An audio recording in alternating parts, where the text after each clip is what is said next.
ان اللہ وملائکتہ یصلون علی النبی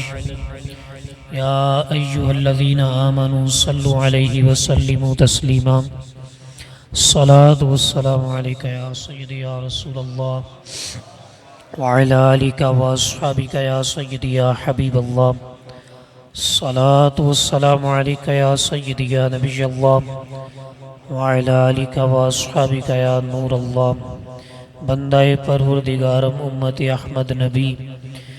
دوست دار چار یارم تابع اولاد علی مذہب حنفی دارم ملت حضرت خلیل خاک پائے غوث اعظم زیر سایہ ہر ولی در دل مسلم مقام مصطفیٰ است آبروئے ماں زنام مصطفیٰ است۔ اللہ عز و جل کی حمد و ثنا اور اس کے پیارے حبیب لبیب حبیب کبریا صلی اللہ تعالیٰ علیہ وسلم کی بارگاہ میں ہدیہ درود و سلام پیش کرنے کے بعد معزز سامعین کرام، ذوالحج کے جو ایام ہیں یہ بڑے فضیلت والے ہیں اور اس کے دن اور اس کی راتیں اللہ تبارک و تعالیٰ کو عبادت کے حوالے سے بڑی مقبول ہیں، اور ان دنوں میں بالخصوص عبادات کرنا اور بالخصوص عید کے ایام میں قربانی کرنا اللہ تبارک و تعالیٰ کو بہت پسند ہے۔ اس کے حوالے سے کئی فرامین مصطفیٰ بھی ہیں۔ حضور علیہ السلام کا فرمان بھی ہے کہ 10 ذوالحجہ کے دن خون بہانے سے زیادہ اللہ تبارک و تعالیٰ کو اور کوئی عبادت پسند نہیں ہے جتنی یہ پسند ہے، یعنی سب سے زیادہ یہی چیز پسندیدہ ہے۔ ان ایام سے بہت سے واقعات، بہت سی نصیحتیں وابستہ ہیں۔ مختصر وقت کے لیے ان کی طرف چیدہ توجہ دلاتا چلوں گا تاکہ ہمیں معلوم ہو کہ ان واقعات کے ساتھ ہمارے لیے کیا نصیحتیں ہیں، چونکہ کئی ایک موضوعات ہیں اس دنوں کے حوالے سے، ان دنوں کے حوالے سے۔ مکہ شریف کے فضائل بھی ہیں، مدینہ کے فضائل بھی ہیں، حج کے فضائل بھی ہیں، قربانی کے معاملات بھی ہیں، اور پھر جن کی یادوں کو تازہ کیا جاتا ہے، یعنی حضرت ابراہیم علیہ السلام، حضرت اسماعیل علیہ السلام اور حضرت حاجر رضی اللہ تعالیٰ عنہ، ان کے افعال، یہ سارے واقعات کا جو مجموعہ ہے یقیناً وہ ایک نشست میں مکمل نہیں ہو سکتا۔ تو اس حوالے سے ذہن میں یہ بات آ رہی تھی کہ چند باتیں لی جائیں، جس طرف سے لوگوں کی غفلت ذرا زیادہ ہوتی ہے تو اس کی طرف توجہ دلائی جائے، کیونکہ جو غفلت کے ایام ہیں جب یہ گزر جاتے ہیں تو اس کے بعد فقط پچھتاوا رہ جاتا ہے، وہ وقت واپس نہیں آتا۔ تو اسی مناسبت سے چند ایک وہ چیزیں ذکر کرنا مقصود ہے کہ جن سے بعض اوقات لوگ غافل ہو جاتے ہیں۔ ان میں سے پہلی بات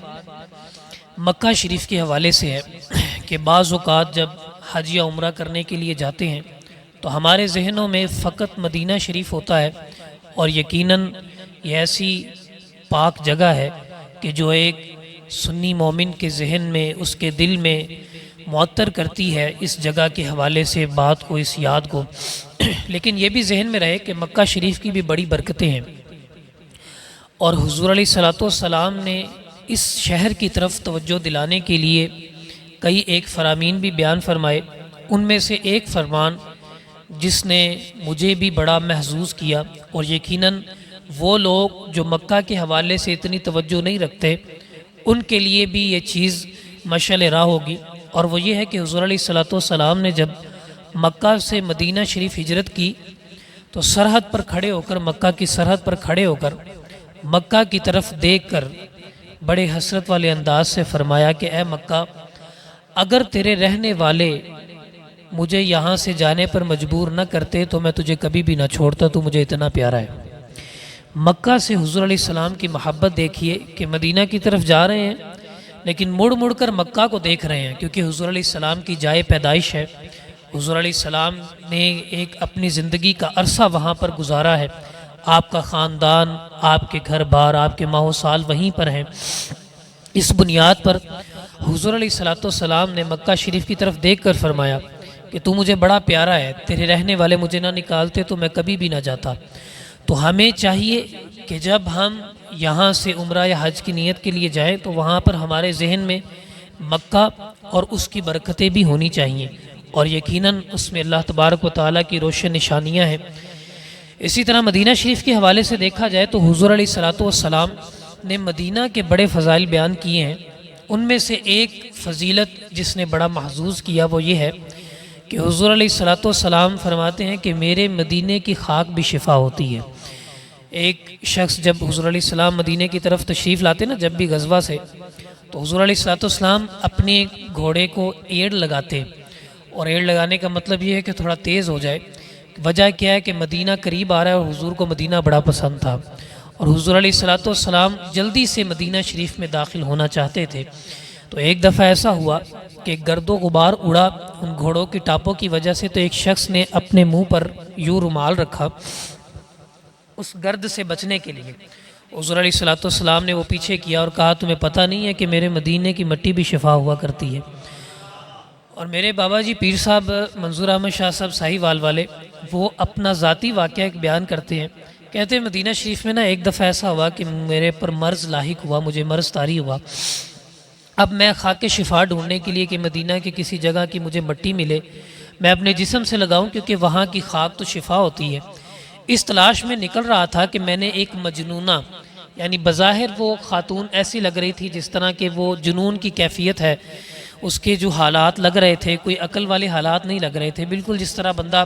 اجڑے ہوئے بال اور اس طرح کے لباس، تو پھر یوں محسوس ہو رہا تھا کہ شاید کوئی مجنون ہے، ذہنی طور پر جو ہے ان کے آثار اس طرح کے نہیں ہیں کہ جو ایک سمجھدار کے ہوتے ہیں۔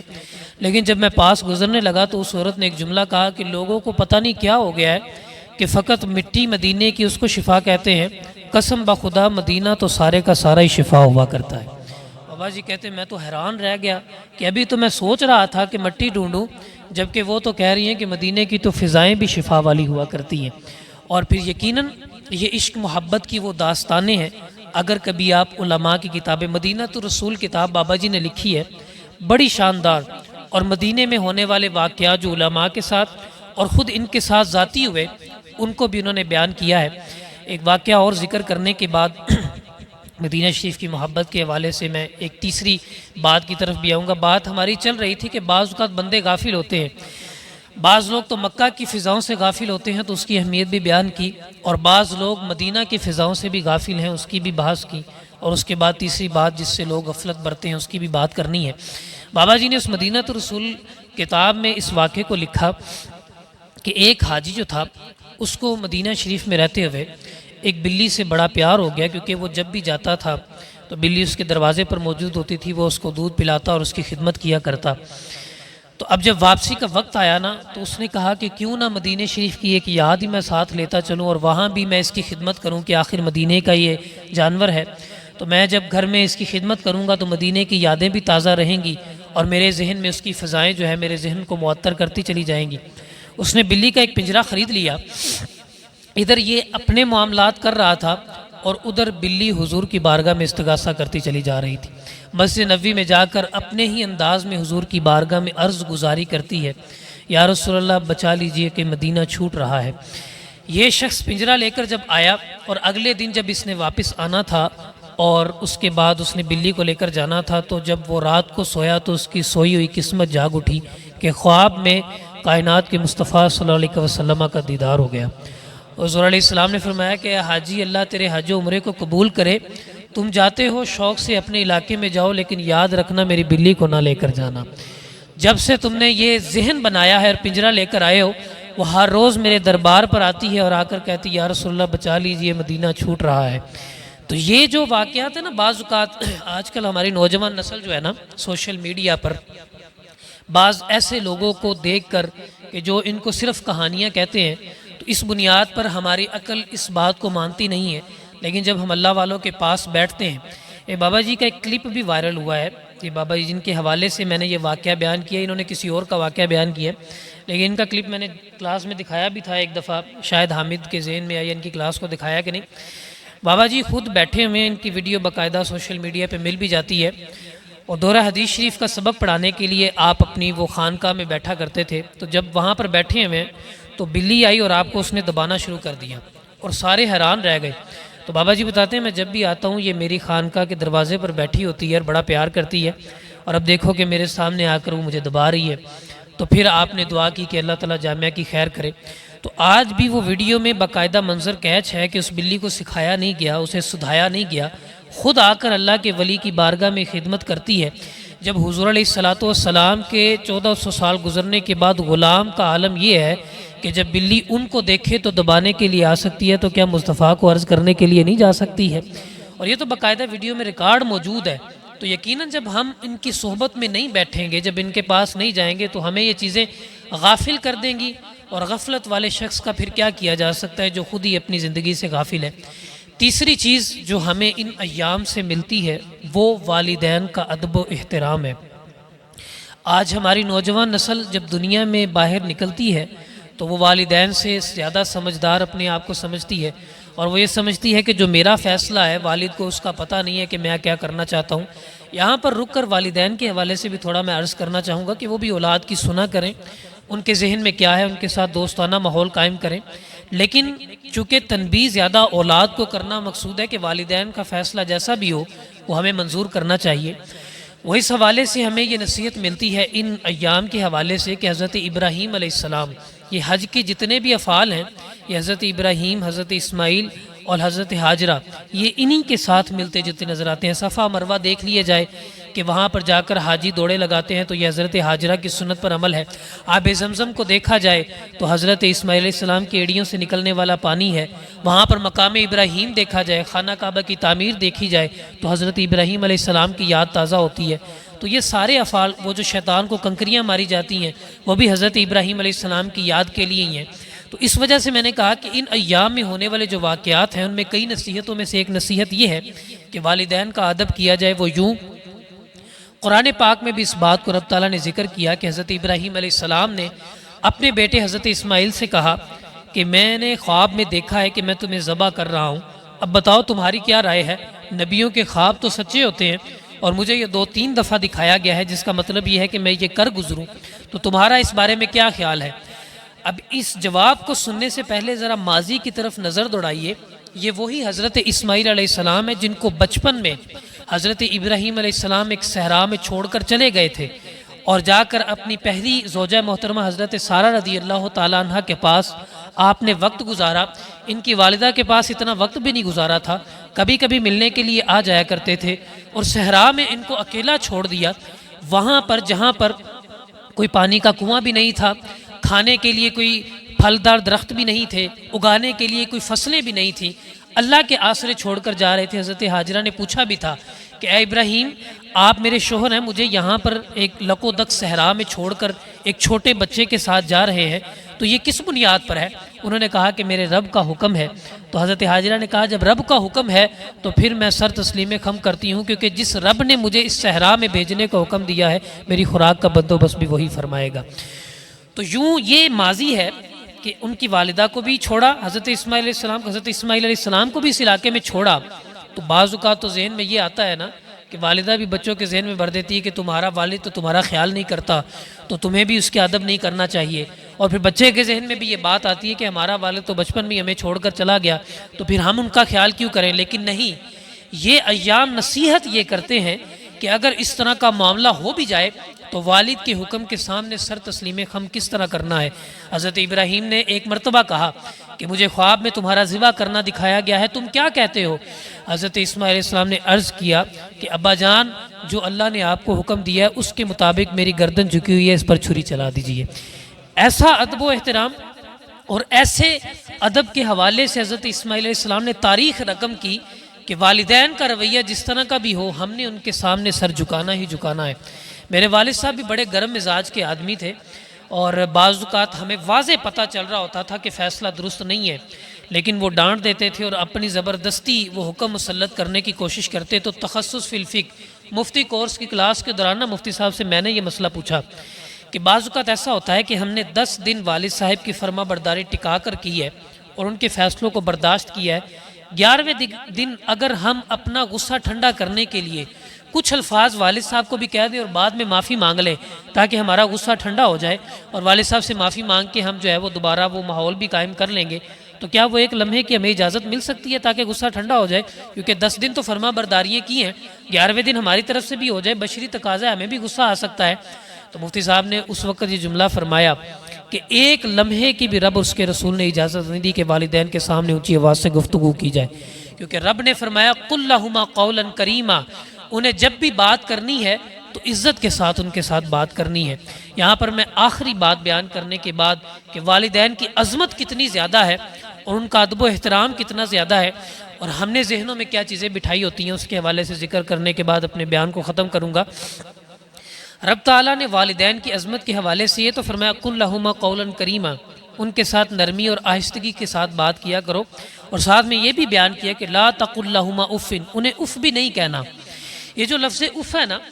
اس کی مفسرین نے معنی بیان کیے کہ ہر وہ چیز جو والدین کو تکلیف دے اس سے بچنا فرض قرار دیا گیا ہے، کیونکہ رب نے فرمایا لا تقل، انہیں کہنا نہیں ہے اف۔